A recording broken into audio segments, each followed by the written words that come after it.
Sí, ya está llegando la gente. Se están conectando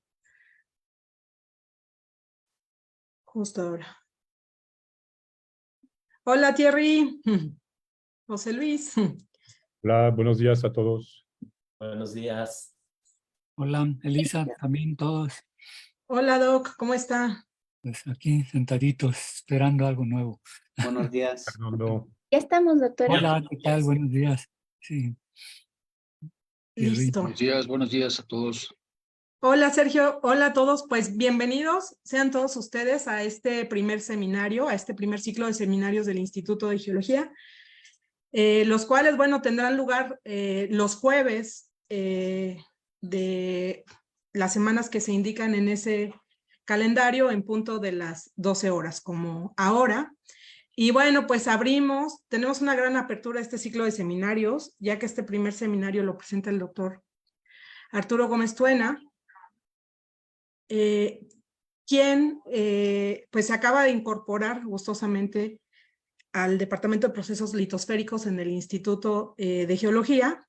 Les comparto este póster donde pues se anuncian, y ustedes, bueno, aquí en el Instituto de Geología podrán ver este cartel pegado en las áreas destinadas para ello, de manera que ustedes le puedan dar seguimiento a estos diferentes seminarios. Y bueno, aprovecho para agradecer a Fernando Núñez, quien pues ha puesto tanto empeño junto con su equipo de trabajo, conformado pues por personal del área de educación continua del Instituto de Geología, a Angie, al licenciado Medina. Pues muchas gracias por este esfuerzo, ¿no? Y por tirarnos línea con estas diferentes pláticas que vamos a estar disfrutando a lo largo del semestre. Bueno, enseguida voy a leer una breve semblanza del doctor Arturo Gómez Tuena, nuestro primer ponente. El doctor Gómez Tuena obtuvo su grado de ingeniero geólogo en la Facultad de Ingeniería de la UNAM y realizó sus estudios de maestría y doctorado en el posgrado de Ciencias de la Tierra, con sede en el Instituto de Geología de esta misma casa de estudios.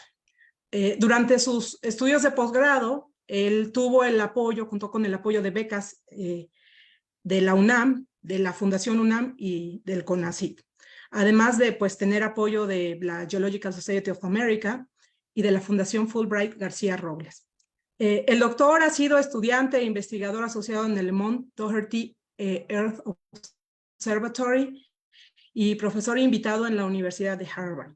Durante los últimos 20 años, él laboró como profesor e investigador en el Centro de Geociencias y actualmente es investigador titular B, como les comentaba, para nuestra fortuna, en el Instituto de Geología de la UNAM.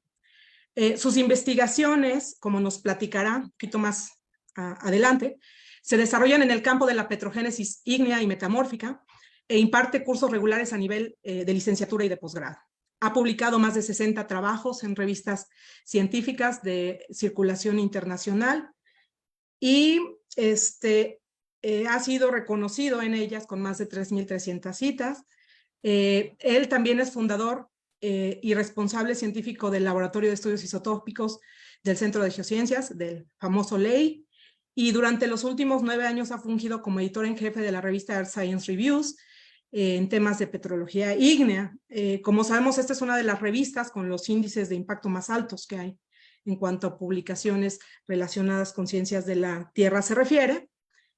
Y bueno, pues este seminario también nos da la oportunidad de presentarlo y darle la bienvenida al Departamento de Procesos Litosféricos y al Instituto de Geología, donde él pues será el encargado del Laboratorio de Geoquímica y Química Ultrapura, que está ubicado dentro del Laboratorio Nacional de Geoquímica y Mineralogía, del ANGEM. Pues bienvenido, Arturo. No te puedo expresar lo contentos que estamos de tenerte en nuestra comunidad y bueno, pues escuchamos tu plática. Adelante. Ok, ¿sí me escuchan bien? Sí, Bueno. doctor. Sí, no hay problema. Perfecto. Entonces, muchas gracias, Elisa, por tan calurosa bienvenida. Muchísimas gracias a todos por estar aquí. ¿Ven mi pantalla? Sí, ¿verdad? Espero. Ya. Ok, pues muchísimas gracias por las palabras, Elisa. Gracias a todos por estar aquí, por acompañarnos en este seminario, en este primer seminario. Gracias a todos. Antes de empezar, pues sí, quiero agradecer de todo corazón a todo el personal del instituto, sobre todo al Departamento de Procesos Litosféricos y en especial, por supuesto, a Elisa, a Ricardo, a Eric, a los miembros del Consejo Interno y, por supuesto, a Fernando y a Dante, que me ayudaron de alguna manera a formar parte o cumplir finalmente uno de mis grandes sueños desde que era estudiante justamente en el Instituto de Geología, que es formar parte de la planta académica de ustedes. Yo estoy realmente muy feliz de estar aquí y espero sinceramente que mi incorporación al instituto sea valiosa y que podamos construir nuevos caminos, nuevos proyectos en los años venideros. De verdad que mil gracias a todos por hacerme sentir tan bienvenido. Bueno, ya entrando en materia, pues el título de esta plática es ese, una aproximación biogeodinámica al magmatismo de arco, que de hecho es el título de un proyecto PAPIT que nos aprobaron apenas este año y que de alguna manera resume la dirección hacia donde de alguna forma quiero enfocar mis baterías durante los próximos años. Como algunos de ustedes saben, y lo dijo Elisa, la mayor parte de mis investigaciones han estado relacionadas con el magmatismo de arco y de alguna forma con el origen de los continentes. Pero lo que hemos intentado hacer en los últimos años es un poco mirar al magmatismo bajo otro enfoque, un enfoque un poco más amplio, que se engloba dentro de este término un tanto rimbombante que se llama la biogeodinámica.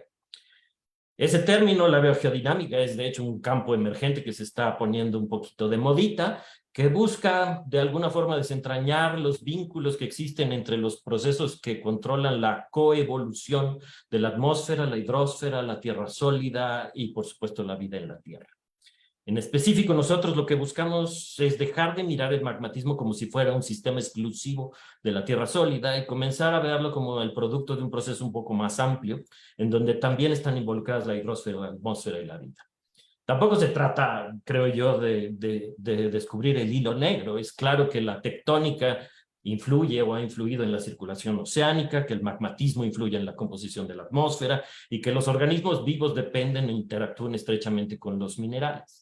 Lo que aún no podemos determinar con claridad, yo creo, es la manera en que esos procesos superficiales influyen en el interior del planeta y si ese registro superficial queda de alguna manera impregnado en las capas más profundas de la Tierra.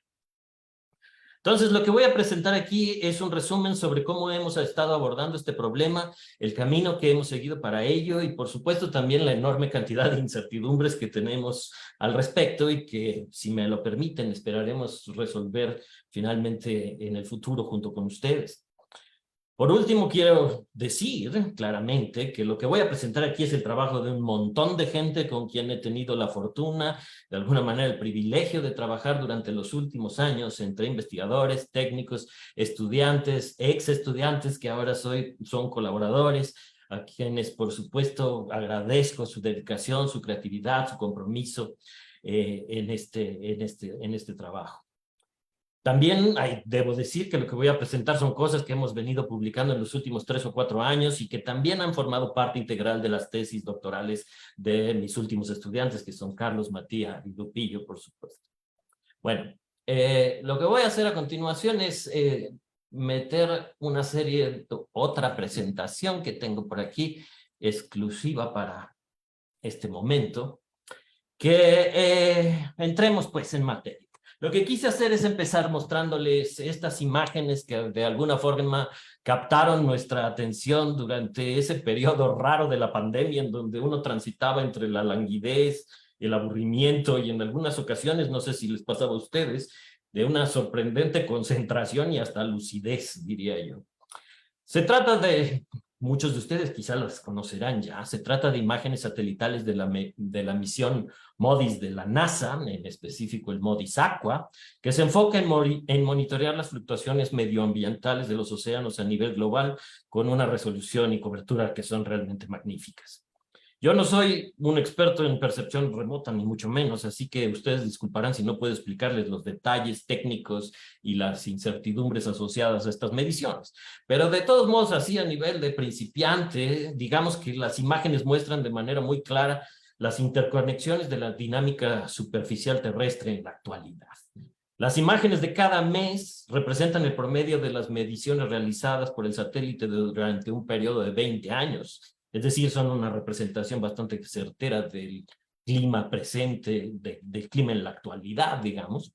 La imagen de arriba es la temperatura de la superficie marina, eso es lo que representa, y la de abajo es una medición de la fluorescencia de clorofila emitida por el fitoplancton, que de alguna forma puede interpretarse como una medida de la productividad biológica en la zona eufótica del océano.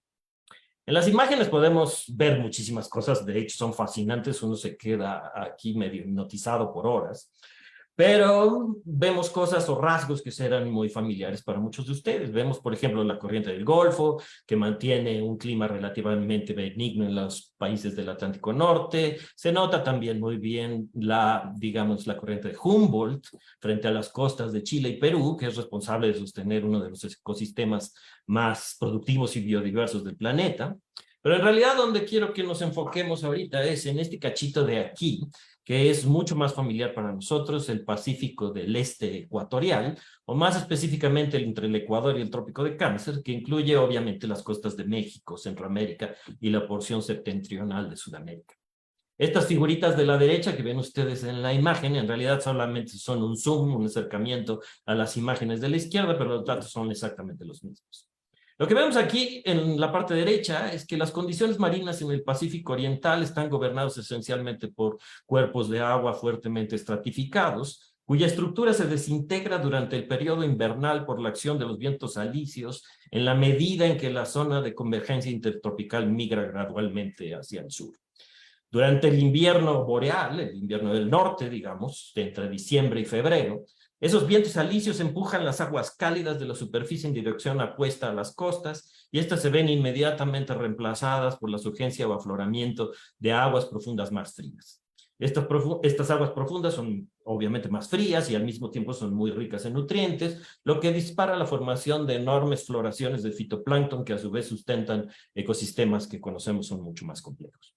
Lo interesante del asunto es que esto no ocurre de manera homogénea a lo largo de las costas, como vemos con la corriente de Humboldt, por ejemplo, sino que se focaliza en tres zonas muy bien definidas en el Golfo de Tehuantepec, el Golfo de Papagayo frente a Nicaragua y obviamente el Golfo de Panamá frente a Colombia y Panamá. Las tres zonas de surgencia están de hecho focalizadas en la desembocadura de nuestros muy famosos istmos, que son, ya sabemos todos, son zonas de bajo relieve flanqueadas por montañas. Entonces, estas depresiones intramontanas lo que hacen es producir un efecto de embudo que canalizan y aceleran los vientos formando corrientes de chorro o jets de viento, como se le conoce, cuya energía se transfiere hacia la superficie marina, estableciendo en consecuencia estas zonas de surgencia. Ok, entonces voy a parar con estas imágenes y regreso a la presentación original, en donde vamos a tocar ahora estos temas con mayor detalle. Ok. Entonces, lo que está sucediendo en esas imágenes se resume muy claramente de forma cuantitativa en esta serie de gráficas que estoy mostrando a la izquierda.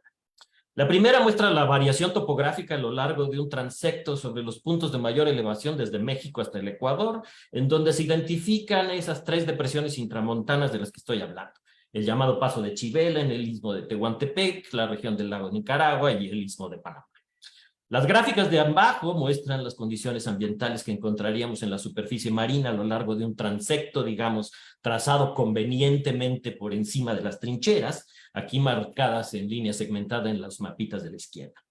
Es decir, lo que sucede aquí es que si pudiéramos viajar en un barquito siguiendo la traza de las trincheras durante el mes de febrero, por ejemplo, lo que encontraríamos sería una intensificación en la velocidad del viento en las regiones frente a los sismos, que coincidiría con una disminución de unos 4 o 5 grados en la temperatura del agua asociada a esa surgencia y con un aumento de hasta 6 veces en la cantidad de carbono orgánico particulado asociado a la productividad primaria. En resumen, en esta región del Pacífico hay una interconexión muy evidente entre la topografía, el clima, la circulación oceánica y la actividad biológica. Por supuesto que esa interconexión no la descubrimos nosotros, ni mucho menos, se conoce desde hace mucho tiempo. Pero, sin embargo, sí existen muchas interrogantes que han permanecido sobre la mesa desde hace, pues, largo tiempo. Por ejemplo, no sabemos realmente si las condiciones medioambientales, estas que vemos en las figuras y que reconocemos en el presente, han operado de manera semejante en el pasado, si se trata de condiciones geológicamente efímeras, digamos, o si esas condiciones han funcionado de manera parecida, al menos, durante millones de años. Es decir, no conocemos realmente cuándo se establecieron. Y por supuesto tampoco sabemos cómo y por qué se formaron, al menos no con detalle. Se trata, si acaso, de condiciones inherentes a la tectónica que modulan levantamientos diferenciales de la corteza y la formación de istmos o depresiones intramontanas, o se deben más bien a modificaciones en las condiciones medioambientales que actúan de manera diferencial sobre una topografía previamente establecida. Por supuesto que abordar este tipo de interrogantes no es una tarea sencilla y requiere de conjuntar múltiples evidencias y perspectivas que voy a tratar de abordar más o menos brevemente a continuación. Entonces, si lo que queremos es reconstruir las condiciones medioambientales de una cuenca oceánica en el pasado, tenemos muchas herramientas, pero el registro más directo, robusto y claro está claramente guardado en los sedimentos del fondo marino. Afortunadamente, la región ha sido bastante estudiada en términos de perforaciones profundas, sobre todo frente a Centroamérica. Existen 4 perforaciones profundas en la cuenca de Guatemala. La figurita de la izquierda las muestra en esos sitios de ODP, DSDP, IODP, etc. Existen solamente dos perforaciones profundas en la cuenca de Panamá, y en el Pacífico mexicano solo tenemos el DSDP 487 que está allí. Cuando digo perforaciones profundas es porque perforaron básicamente toda la secuencia sedimentaria y llegaron al basamento cristalino, o basáltico en este caso. Aún así, el registro es relativamente breve. Se trata de placas tectónicas muy jóvenes que solo en la cuenca de Guatemala alcanzan los 23 millones de años, digamos el Mioceno más temprano. Lo que muestro a la derecha son las variaciones en la composición de los sedimentos recuperados en estos distintos núcleos, en este caso graficados con respecto a la edad del depósito. Lo que vemos en ellos pues es bastante interesante, ¿no? Independientemente del lugar en donde nos encontramos, existe un incremento en la cantidad de carbono orgánico y una disminución gradual en la cantidad de carbonato conforme los sedimentos se vuelven más jóvenes. El incremento en carbono orgánico también coincide con un incremento en la concentración de uranio, por ejemplo, y con un comportamiento un poquito más complejo en bario, que primero aumenta mucho y luego aparentemente disminuye gradualmente. Y aquí lo que voy a hacer es tomar un pequeño paréntesis, porque quizá muchos de ustedes se preguntarán por qué justamente estoy utilizando esos dos elementos, ¿no? Bario y uranio. ¿Por qué no otros? Pero como ustedes saben, bueno, muchos de ustedes sabrán, tanto el uranio como el bario son dos elementos que se encuentran concentrados preferentemente en la corteza continental, son elementos litófilos, muy incompatibles finalmente, y su presencia en los sedimentos oceánicos podría tener un origen terrígeno, de hecho lo tiene, derivado básicamente de la denudación de las rocas continentales. Pero lo fascinante del asunto es que esos elementos también están disueltos de alguna manera en el agua marina, y lo maravilloso es que pueden precipitarse de forma autigénica asistidos por la actividad biológica. El proceso es complejo, no pretendo ni quiero abrumarlos demasiado con los detalles de la bioquímica, pero para nuestros fines basta decir que el bario disuelto en el agua de mar puede ser removido durante la respiración microbiana de partículas orgánicas que se hunden a lo largo de la columna de agua, acumulándose en los sedimentos oceánicos como varita autigénica particulada.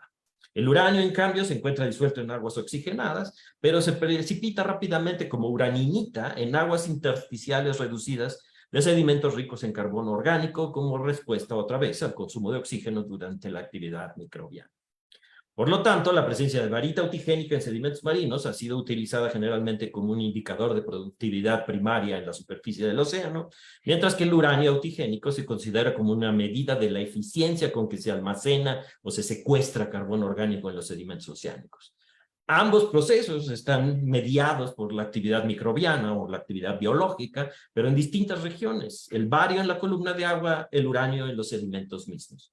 Y en ese sentido pueden utilizarse de alguna forma como trazadores indirectos del ciclo del carbono en el océano.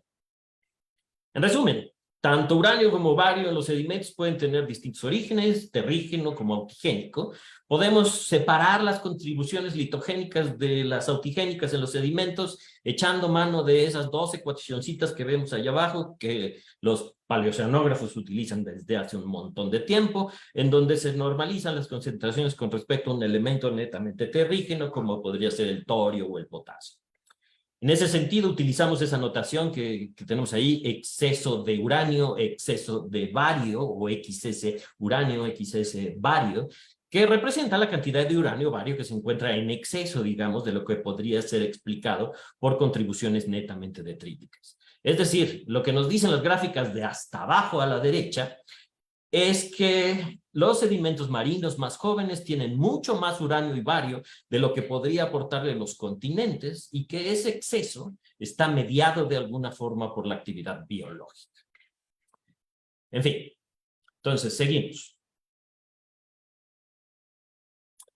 Las perforaciones, entonces, en resumen, muestran que ocurrió una importante revolución sedimentológica por ahí de los 11 millones de años. En ese momento, las tasas de acumulación de carbonato disminuyeron, el carbono orgánico creció y el uranio y el bario aumentaron, digamos, en exceso.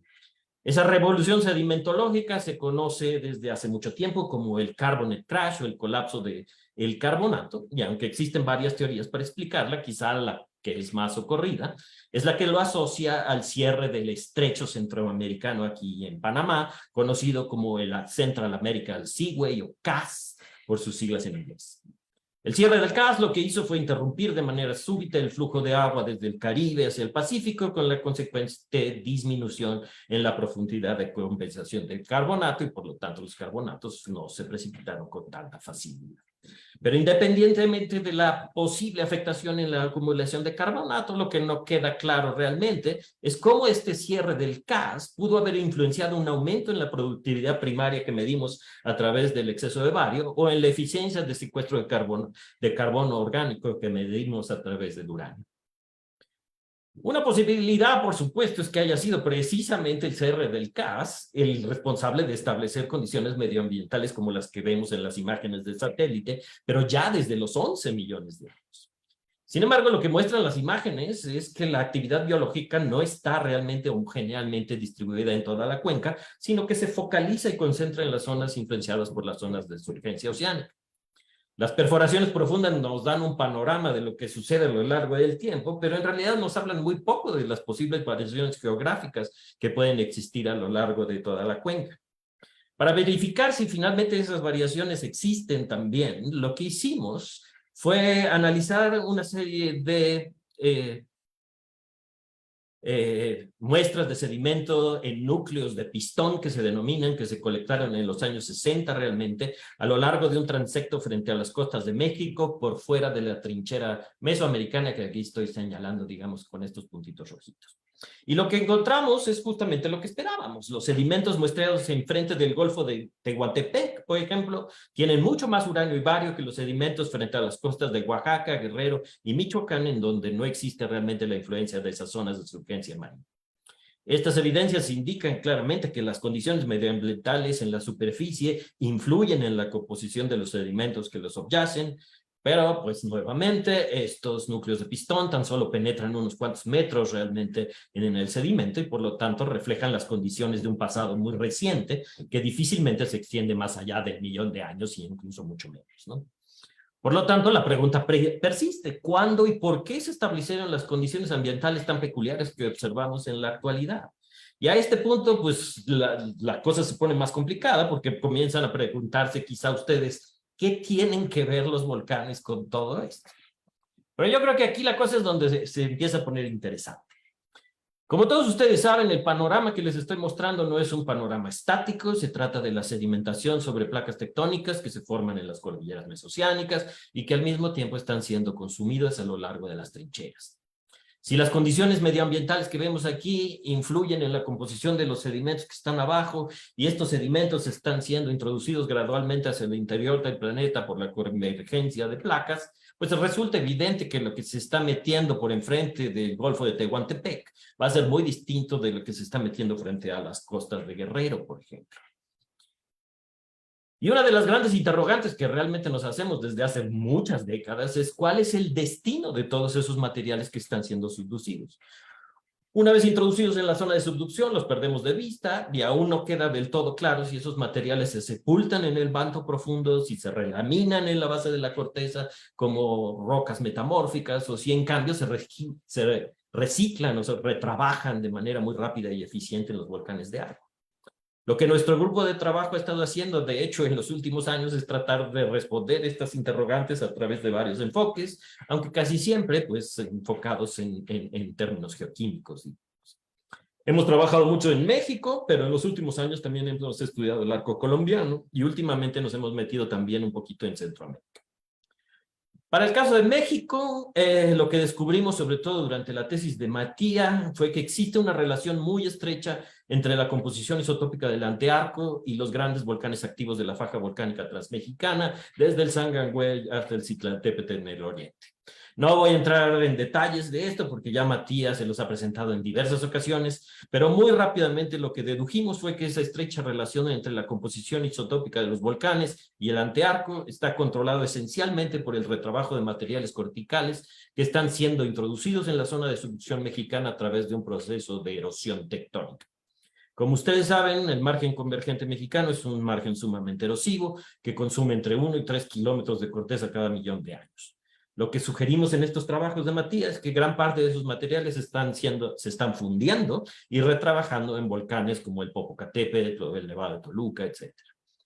En otras palabras, la corteza continental que se destruye a lo largo del margen por erosión tectónica está resurgiendo de alguna manera con una identidad distinta en los volcanes del arco actual. Lo que nosotros pensamos es que los volcanes mexicanos parecen ser fundidos parciales de los llamados melanches de subducción, en donde lo único que realmente está cambiando es la composición del componente cortical involucrado, en este caso dominado por la contribución del antearco. Para Colombia, lo que descubrimos frente al, más bien durante el doctorado de Carlos, es algo relativamente semejante, pero en este caso la contribución dominante a los volcanes está relacionada sobre todo con los sedimentos oceánicos que tienen una muy importante componente biogénica. A diferencia de México, el sistema convergente colombiano no es tectónicamente erosivo, sino más bien acrecional, y en ese sentido las posibles contribuciones de la subducción deberían estar, en este caso, controladas por los componentes sedimentarios, básicamente. En términos tectónicos, bueno, ustedes saben, Colombia es un verdadero relajo, la placa de Nazca incluye varias crestas oceánicas abandonadas, que al entrar en la zona de subducción crean esta curiosísima segmentación de la zona de subducción o del arco mismo, finalmente. Y lo que hicimos en Colombia, además de estudiar los volcanes, por supuesto, fue estudiar con detalle los sedimentos de la cuenca de Panamá, que como les decía es sumamente productiva y se encuentra anómalamente enriquecida en estos elementos químicos de los que les estoy hablando, uranio y bario. Para no hacer el cuento demasiado largo, lo que encontramos en Colombia es que los volcanes del arco más septentrionales, el sector más al norte, digamos, lo que encontramos es que los volcanes de arco tienen composición en que siguen una distribución o un peculiar patrón parabólico con respecto a la latitud, que coinciden con lo que podríamos o lo que deberíamos encontrar en la composición de los sedimentos depositados en el contexto de dos crestas oceánicas abandonadas que entraron en la zona de subducción. Me estoy refiriendo a estos antiguos ridges que se llaman el Sandra Ridge y en Buenaventura, que están entrando en la zona de subducción y que básicamente juegan un papel en controlar la composición de los volcanes. En conclusión, la composición de los volcanes de arco que hemos estudiado en muy distintos contextos hasta el momento parecen estar controlados en gran medida por los materiales que se subducen y podemos trazar esos enlaces a través de distintas herramientas geoquímicas. Entonces, el panorama que les estoy mostrando aquí en estas imágenes es entonces ideal para poner a prueba esta hipótesis, ya no solo a niveles de segmentos regionales, sino ahora a segmentos mucho más amplios que podrían ser continentales o incluso de toda una cuenca oceánica.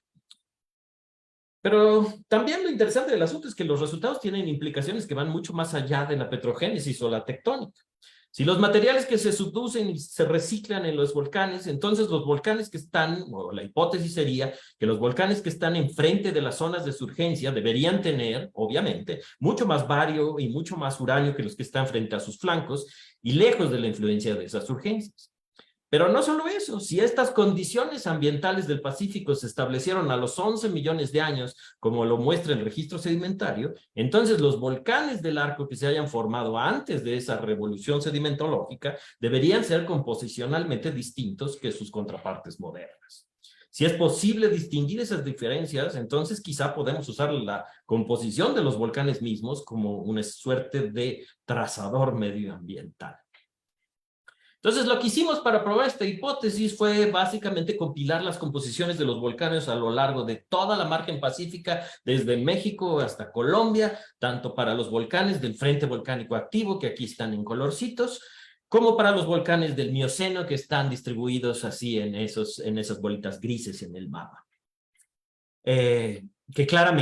Aquellos que claramente se formaron antes del famoso Carbonate Crash que reconocemos en el Pacífico. Y lo que descubrimos fue bastante sorprendente.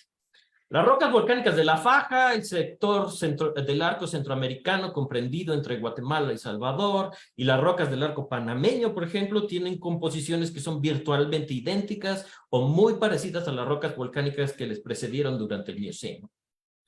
Pero lo sorprendente es que las rocas del arco chiapaneco, el sector de Centroamérica comprendido entre Nicaragua y Costa Rica, y sobre todo las rocas de Colombia, obviamente, están claramente mucho más enriquecidas en uranio que sus contrapartes miocénicas, que estoy graficando allí en grisecito.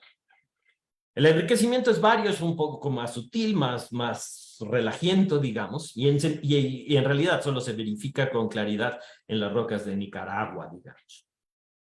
Otra forma de visualizar esas variaciones es obviamente a través del mismo cálculo que hacemos de los excesos de los que le hablaba anteriormente, esta vez calculados en los volcanes con respecto a la contraparte miocénica y proyectados de alguna manera en coincidencia con la distribución de carbono orgánico en el transecto que sigue la trinchera que les hablaba anteriormente.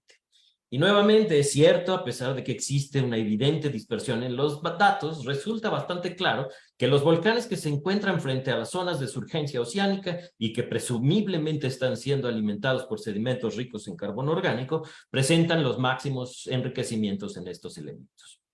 Entonces, estos resultados no solo confirman la utilidad del registro volcánico como un indicador, digamos, paleoambiental, sino que además nos permiten atacar otro tipo de preguntas que también son interesantes.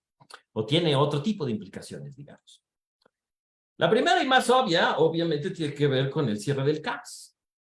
Con base en la tectónica o los parámetros tectónicos, uno puede calcular no solo el tiempo que le toma a un sedimento a posicionarse bajo el arco, utilizando la geometría de la zona de subducción, la tasa finalmente de convergencia, uno puede calcular más o menos esas edades. También puede calcular el rango de edades de la columna sedimentaria que se subdujo y que, digamos, está alimentando a los volcanes.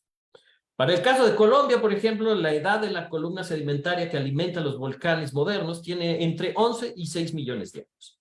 Si esto es verdad, eso quiere decir que las condiciones medioambientales de la cuenca de Panamá debieron ser semejantes a las actuales, cuando menos desde los 11 millones de años. Y dado que un sistema de surgencia oceánica solo puede operar realmente en la medida de que exista tierra emergida, pues las evidencias confirman que el CAS debió estar cerrado cuando menos desde entonces. Lo sorprendente del asunto es que si hace uno ese mismo ejercicio para el resto de los segmentos del arco, es posible llegar a la conclusión de que las tres zonas de surgencia debieron establecerse casi de forma simultánea alrededor de los 12 y 11 millones de años. Lo anterior implica que esa revolución sedimentológica de la que hablábamos parece estar sobre todo relacionada con el establecimiento casi simultáneo de esas zonas de surgencia, ya no solo en la cuenca de Panamá, sino también frente a Nicaragua y el Golfo de Tehuantepec. Entonces, esto nos lleva realmente a una reflexión bastante interesante. Como decíamos, las zonas de surgencia marina dependen de la existencia de tierra emergida, obviamente, pero también están controladas por la forma en que los vientos interaccionan con la topografía. Es decir, si los vientos que no se aceleraran a través de esos túneles naturales localizados en los istmos, las zonas de surgencia marina que están frente a ellos no se generarían y tanto sedimentos como volcanes deberían tener una composición homogénea todo lo largo. ¿Será entonces que las tres depresiones intramontanas asociadas a los sismos se formaron todas al mismo tiempo a eso de los 11, 12 millones de años? Por supuesto, responder esa pregunta es bastante complicado, pues requiere que podamos reconstruir finalmente con precisión la temporalidad de los levantamientos de las montañas que los rodean, o en su caso la subsidencia en los sismos. Sin embargo, aunque sin duda requerimos de muchos más estudios para llegar a una conclusión definitiva al respecto, las evidencias con las que contamos indican que esos levantamientos o subsidencias que formaron los istmos, han sido, en todo caso, diacrónicos. Y de hecho, algunas de las reconstrucciones más recientes de paleoelevación que considero son en este momento las más vigentes, parecen confirmar que esas depresiones intramontanas debieron existir ya para ese tiempo, 11, 12 millones de años, si no es que desde mucho antes. Entonces, si las depresiones intramontanas ya existían para esa edad y los dos océanos también estaban separados para entonces, ¿qué fue lo que cambió? Lo que estamos proponiendo nosotros es que ese cambio que propició la revolución sedimentológica en el Pacífico Oriental y que posteriormente se impregna en los volcanes, probablemente no esté relacionado directamente con la tectónica, sino posiblemente con un cambio climático. Ustedes saben, para cuando se formaron esas zonas de surgencia oceánica a los 11, 12 millones de años, como estamos sugiriendo, el planeta ya venía experimentando una serie de ajustes medioambientales relacionados con un descenso gradual de la temperatura desde el llamado máximo termal oceánico hace unos 50 millones de años, que de alguna manera se intensificó a partir del Mioceno medio, por ahí de los 15 millones de años. Ese proceso de enfriamiento gradual se reflejó claramente en el crecimiento de las capas de hielo de la Antártida primero y posteriormente con el crecimiento gradual de los hielos en el casquete ártico. Es decir, a partir del Mioceno medio más o menos, la Tierra fue transitando desde un contexto glaciar unipolar a uno bipolar, en donde los dos casquetes polares se fueron cubriendo de hielo. Este enfriamiento global se reflejó en un descenso en la temperatura del océano, por supuesto, pero también en un incremento en el gradiente de temperaturas que existe entre los polos y el ecuador, cuyo efecto fue el de acelerar el dinamismo de la circulación atmosférica, que básicamente depende de ese gradiente. Esos cambios medioambientales de los que les estoy hablando son bastante difíciles de verificar en los sedimentos cercanos a las costas, pero están bastante bien registrados en el fondo marino profundo o en regiones que no tienen una influencia tan directa de los continentes o las zonas de surgencia. En específico voy a hablar de este núcleo que fue perforado muy famoso, el U1337, que está básicamente en medio del Pacífico y cuyo registro está mostrándonos cosas bien interesantes. Por ejemplo, las gráficas de la derecha muestran que los foraminíferos bentónicos en los sedimentos de este sitio, U1337, muestran ese clásico aumento en el delta 18 asociado a la expansión glaciar y también un descenso gradual en el delta 13 que se asocia básicamente a un mayor aporte de carbono orgánico hacia el fondo marino. También existe un pequeñísimo aumento muy sutil en el exceso de bario, que posiblemente implique también un aumento gradual en la productividad primaria en el océano abierto. Pero quizá lo más interesante de todo es este incremento paulatino hasta abajo en la concentración de potasio terrígeno que los paleoclimatólogos asocian con un aumento en las contribuciones de polvo eólico hacia la cuenca pacífica profunda. En otras palabras, lo que estamos viendo en este sitio son de alguna manera los efectos sedimentológicos y geoquímicos de un planeta que se vuelve gradualmente más frío. Un planeta más frío es a su vez un planeta más seco, un planeta más ventoso y mucho más polvoriento, condiciones que son propicias para que las zonas de surgencia cercanas a las costas se intensifiquen en la medida en que las temperaturas del planeta descienden. Finalmente, ya para concluir, lo que estamos proponiendo nosotros entonces es que los cambios composicionales que observamos en los volcanes están primariamente gobernados por un cambio en las condiciones climáticas. En específico, lo que estamos viendo es la respuesta magmática, digamos, de un planeta que se enfría. Ese enfriamiento paulatino a nivel global es responsable de la intensificación gradual en los vientos, que a su vez permitió el desarrollo de surgencias oceánicas discretas frente a los sismos. Estas urgencias disparan una mayor productividad biológica y el secuestro de una mayor cantidad de carbono orgánico en el fondo marino, generando a su vez un incremento en las concentraciones de bario y uranio autigénico en los sedimentos que los subyacen. Estos sedimentos se entran eventualmente en las zonas de subducción e impregnan sus características en la composición de los volcanes del arco moderno, a diferencia de lo que ocurría con los volcanes del arco miocénico, en donde no estaban operando finalmente esas zonas de surgencia. Lo fascinante del asunto es que esos enriquecimientos anómalos en uranio y bario que estamos viendo en los volcanes no tienen realmente un origen magmático o tectónico como hubiéramos pensado realmente al inicio, sino que estuvieron originalmente mediados por la actividad biológica en el océano. Es decir, lo que estamos viendo es que los procesos superficiales se entrelazan con el interior del planeta en un ejemplo muy, muy ilustrativo de esta nueva disciplina que denominamos como biogeodinámica finalmente. Al final, el mensaje que quiero dejar es que esas flechitas que dibujamos finalmente en estos diagramas que repetimos incesantemente en los cursos, pues en realidad no están describiendo sistemas aislados e independientes, sino que se encuentran entrelazados y de hecho están evolucionando al mismo tiempo. Por supuesto que intuitivamente todo esto lo sabíamos desde hace mucho, pero yo creo que es solo hasta ahora que estas interconexiones comienzan a desvelarse ya con datos un poquito más concretos y cuantitativos. El reto que tenemos para el futuro obviamente será no solo descifrar esos enlaces, sino cuantificar sus contribuciones a lo largo del tiempo geológico, cosa que va a ser bastante complicado y requerirá muchos años de estudio. Por nuestro lado, lo que queremos hacer ahora es desarrollar un conjunto de, digamos, herramientas isotópicas que puedan ser utilizadas de alguna forma como trazadores biogeoquímicos ahora en las rocas ígneas. En específico, en este momento, en nuestro nuevo proyecto, estamos experimentando con la isotopía de zinc, con la isotopía de bario, y en el futuro, obviamente, queremos explorar otros sistemas isotópicos que pues respondan finalmente a las condiciones medioambientales y puedan impregnarse de alguna forma en las rocas ígneas.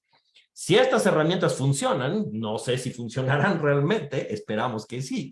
Quizá podamos atacar con ellas otro tipo de preguntas que son obviamente mucho más profundas y complejas, como por ejemplo el origen de la vida y su posible interdependencia con la tectónica de placas, que es una de las grandes preguntas que hay sobre la mesa desde hace tiempo. Es decir, ¿será que la vida y la tectónica de placas están de alguna forma entrelazadas unas con otras?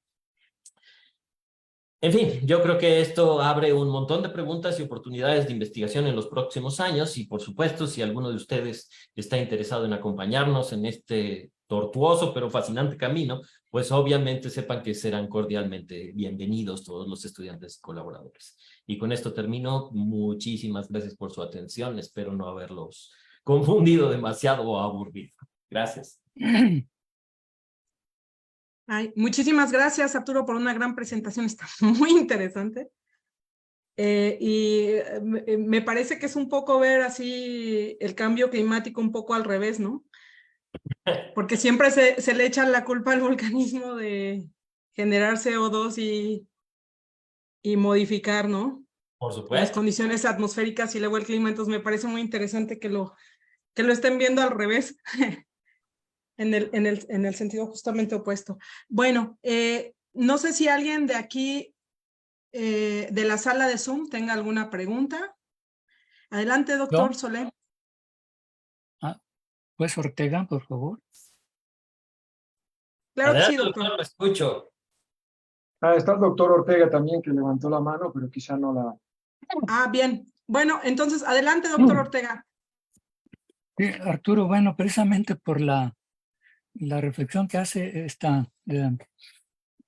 Elisa respecto a que se invirtió y que ahora el clima es responsable de ciertos problemas con el volcanismo y al revés.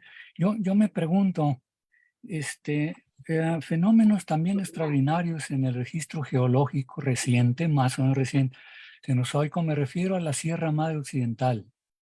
O sea, cerca de 300.000 o más kilómetros cúbicos, la mayor parte, el 80% fue como en 2 millones ingresó a la atmósfera. ¿Eso no es capaz también de cambiar el clima globalmente y participar con sus gases, ¿no? Directamente en la evolución del clima, como estaría ocurriendo, y luego ya empezar un ciclo, ¿no? Diferente. O sea, no sé, porque ahí como que el volcanismo, dado que ahora se ha planteado la posibilidad de que esa extinción del KT haya sido producto de esa gran masa de rocas basálticas, emisiones pues, de CO2, de sulfuros, etcétera, también cambiaron el clima globalmente. En el caso de la Sierra Madre Occidental, ¿cuál es tu opinión, no? Si este factor lo han tomado en cuenta para pues, ingresarlo con la dimensión que requiere, ¿no? Un fenómeno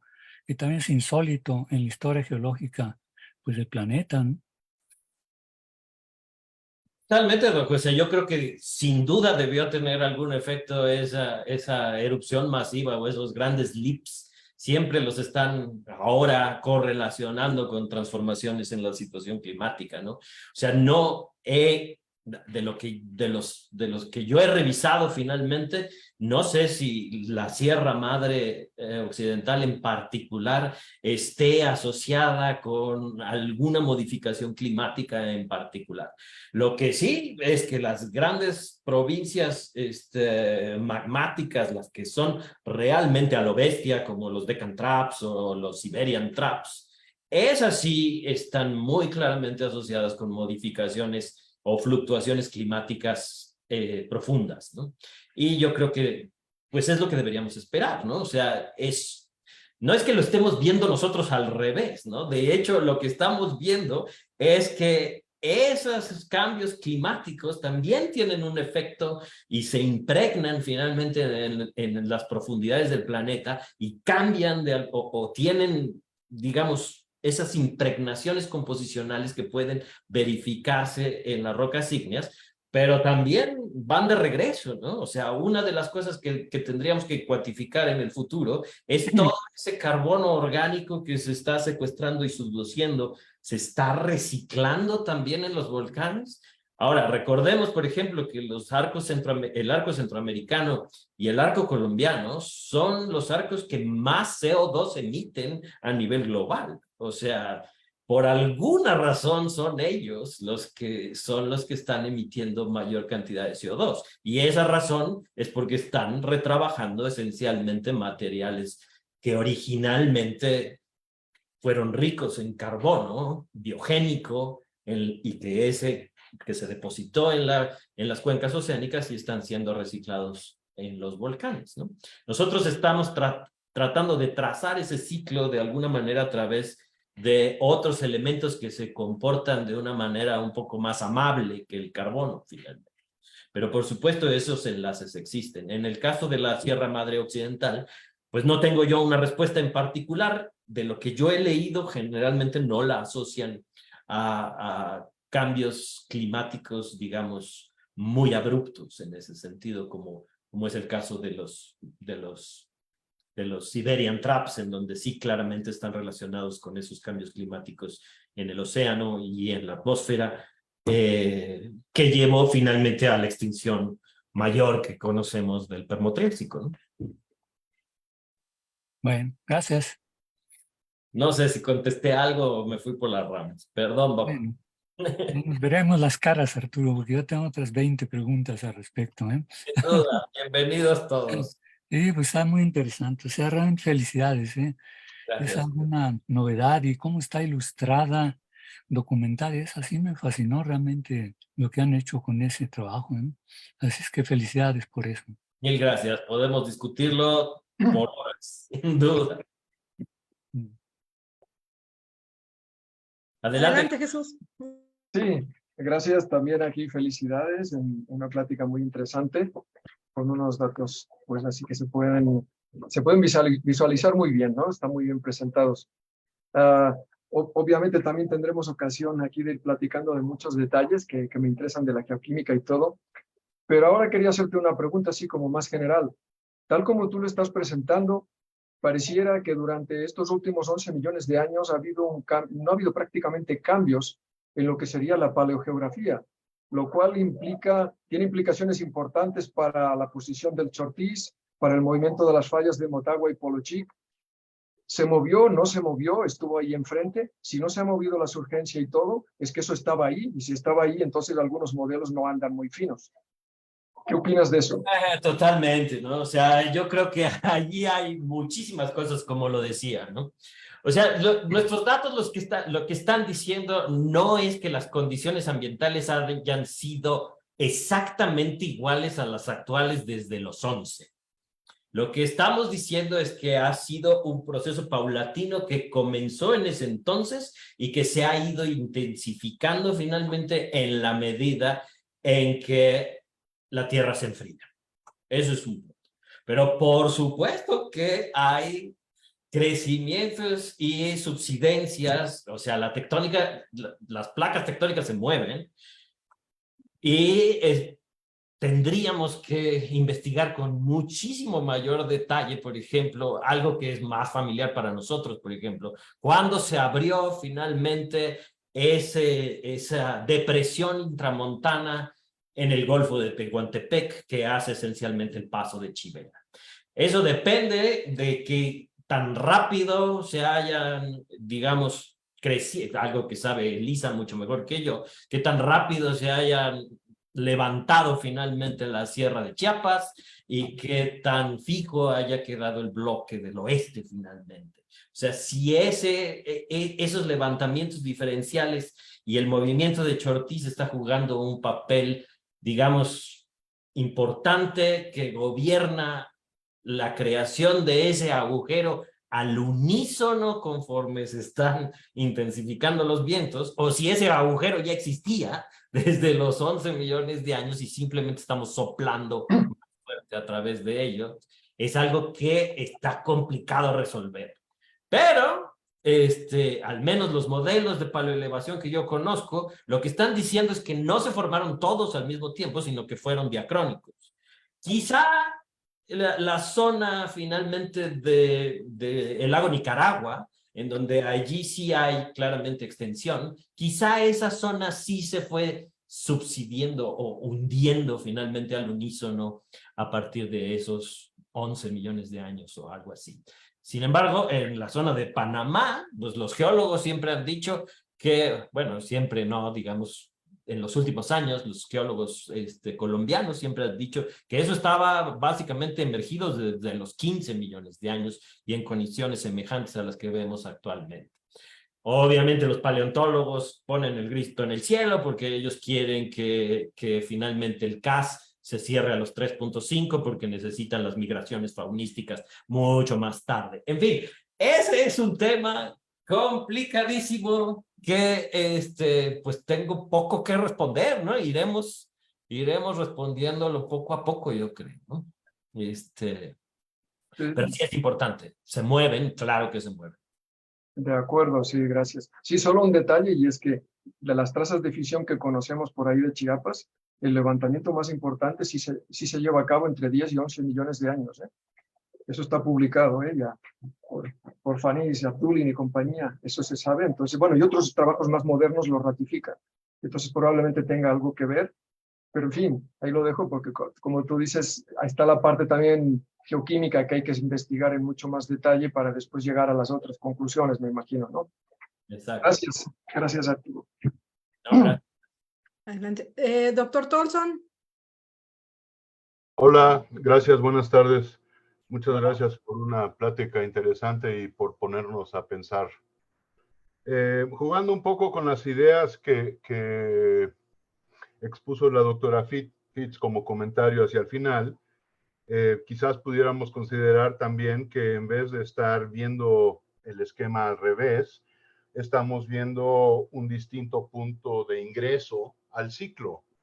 Y eso tiene que ver así, pues con el desarrollo de ideas en distintos ámbitos y que ahora que podemos alejarnos y ver las interacciones entre ellas, pero en fin, no creo que sea verlo al revés, sino que como un ingreso al ciclo en un distinto punto. Gracias, felicidades. Gracias, Gustavo, justamente. Gracias, doctor Tolson. Yo quería comentar también respecto a lo que decía el doctor Solé, antes de que le perdamos el hilo.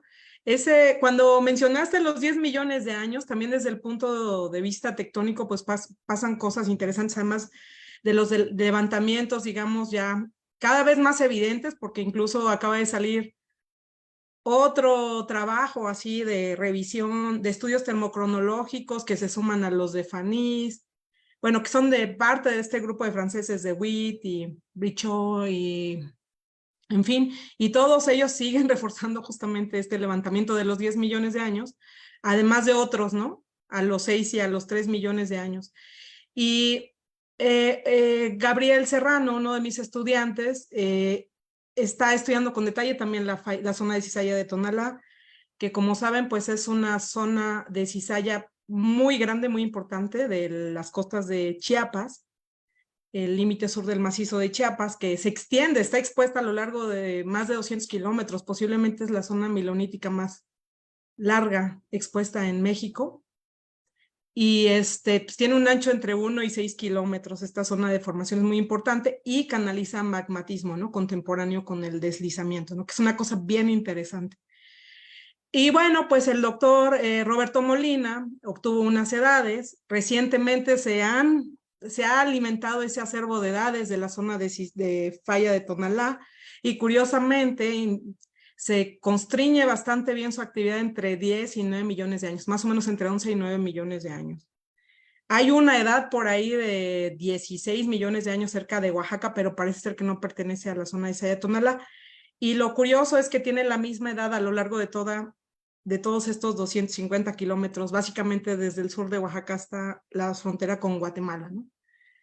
Entonces, eso es también algo bien interesante en cuanto a la información que se pudiera obtener en las perforaciones del istmo de Tehuantepec, si pudiéramos hacer el sueño de realidad de obtener esa columna de sedimentos, pues ahí entra otra cuestión que es el paso de Chortis, ¿no? Y el cambio de la evolución del punto triple entre la placa norteamericana de Cocos y el Caribe, y cómo punto triple pudo haber evolucionado en función del movimiento del bloque de Chortis hacia el oriente, ¿no? Que pues muchos autores consideran fue asistido justamente por la falla de Tonalá, y que, bueno, al menos en ese...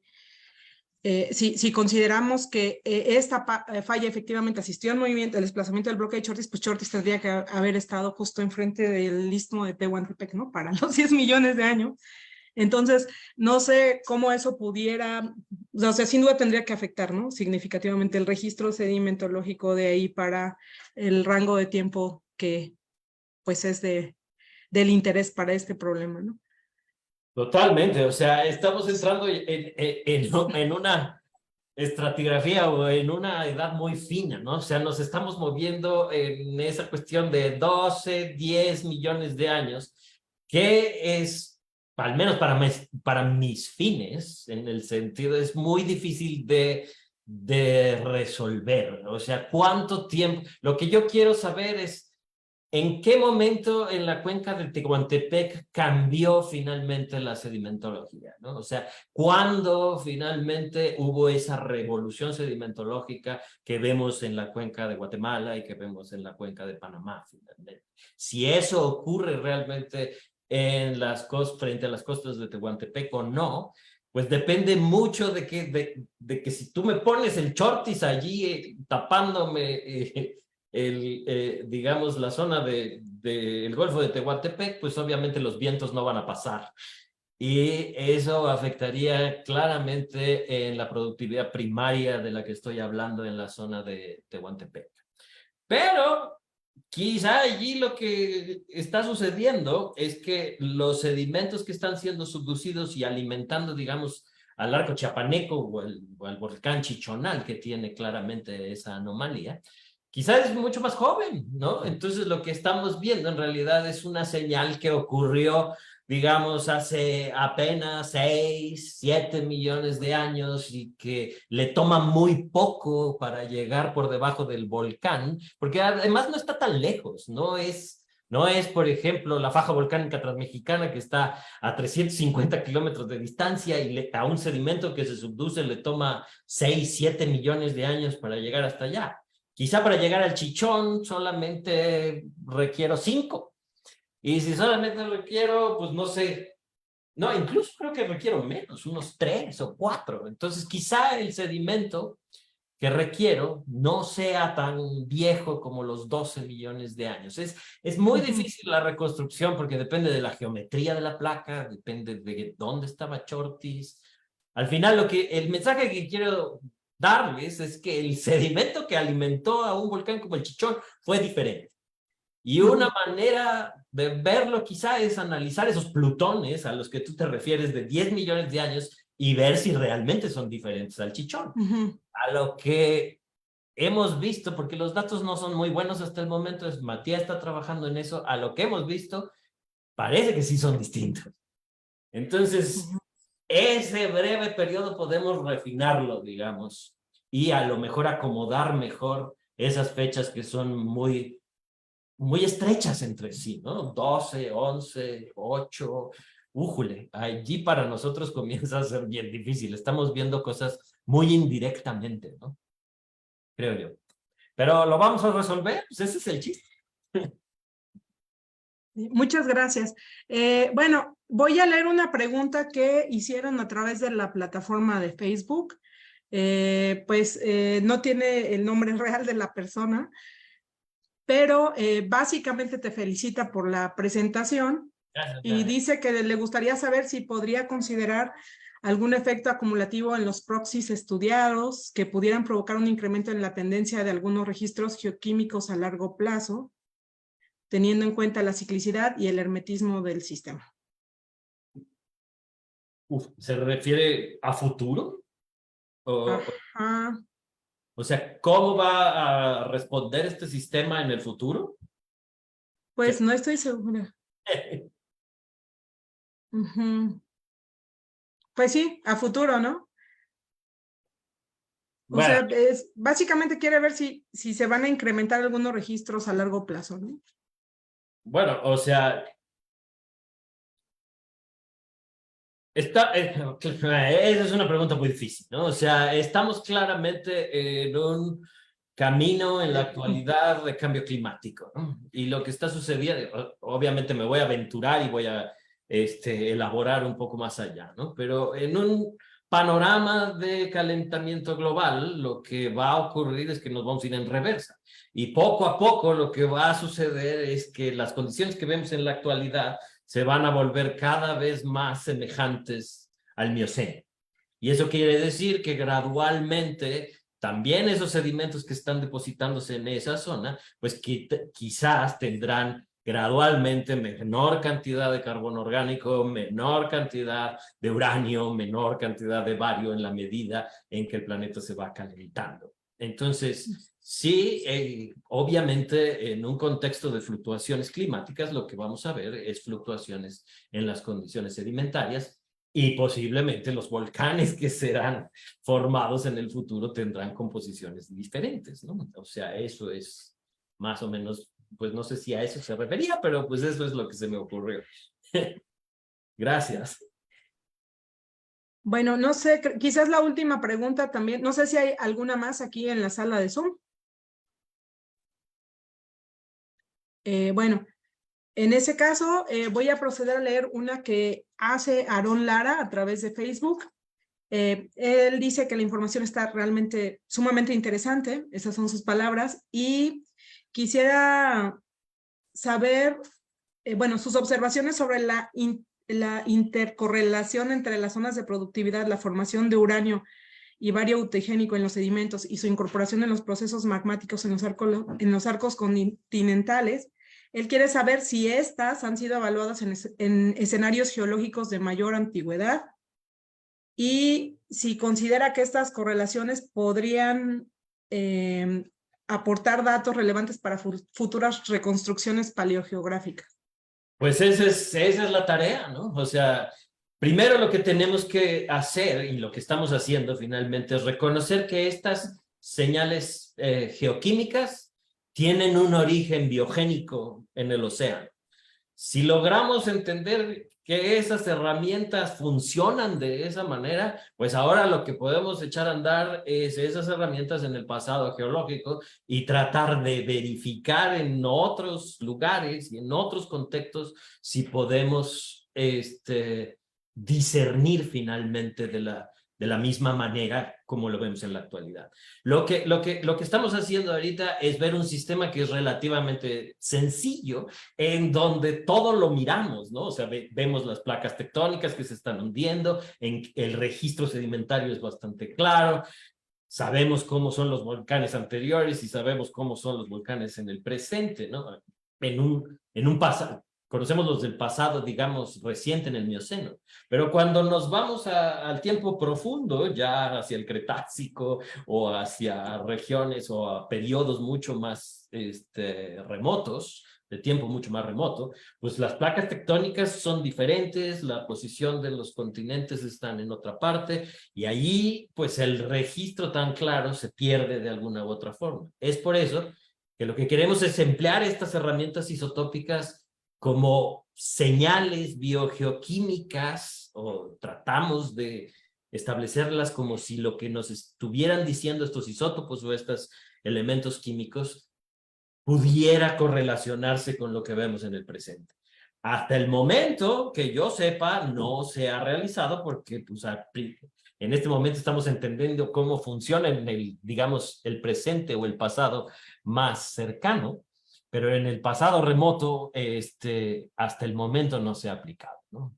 Pero bueno, esa es la tarea que tenemos todos, ¿no? Ver qué tanto podemos utilizar estas herramientas para llegar a conclusiones semejantes.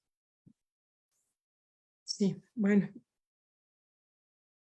Bueno, ya no hay más preguntas. Si no hay más preguntas en la sala, entonces, Arturo, te agradecemos con esta constancia que Fernando Núñez te va a hacer llegar en físico por pues la presentación de un magnífico seminario, una gran apertura para el ciclo de seminarios del Instituto de Geología. Y bueno, pues nuevamente bienvenido. Gracias a todos. Pues al instituto. Muchísimas gracias. Mil gracias por su tiempo. Y también antes de concluir con esta transmisión, Fernando me pidió que les compartiera el cartel. A ver si lo hago bien, Fernando, si no, por favor, corrígeme. Este cartel que está acá, que es un cartel que anuncia una plática que no aparece justamente en el calendario de seminarios que les mostré al inicio. Es una plática, por así decirlo, nueva, de reciente adquisición. Y bueno, ustedes pueden leer el título ahí. Es sobre paleontología, ¿no? Trata sobre el reinvestigando Armiocarpus esperus del Cretácico tardío de Dakota del Sur, expandiendo el registro fósil de esta familia, ¿no? De fósiles, ¿no? Entonces, si este tema fuera de su interés, con mucho gusto los invitamos a que nos acompañen el próximo jueves 17 de agosto, en punto de las 12 horas por este mismo canal. Bueno. No sé, Fernando, si hay algo más que agregar. No, todo bien. Bueno, solamente que este seminario se va a llevar a cabo en el Tlayolot de forma física y lo pueden seguir pues mediante las redes sociales del Instituto de Geología, de la Unidad de Educación Continua a Distancia o vía Zoom. Este es un seminario, como bien lo dijo la doctora Fitz, de última hora de una visita que no tenían programada y que finalmente sí se logró, y pues la idea es aprovechar al máximo a los visitantes que tengamos en el instituto a través de estos seminarios, aunque no estén programados en el ciclo. Si alguno de ustedes llegara a tener una situación similar, por favor comuníquense con nosotros en la unidad y con mucho gusto los apoyamos a la organización del seminario. Gracias. Bueno, pues muchísimas gracias, Fer. Muchísimas gracias a todos y a toda la audiencia. Muchas gracias por acompañarnos el día de hoy. Gracias a todos.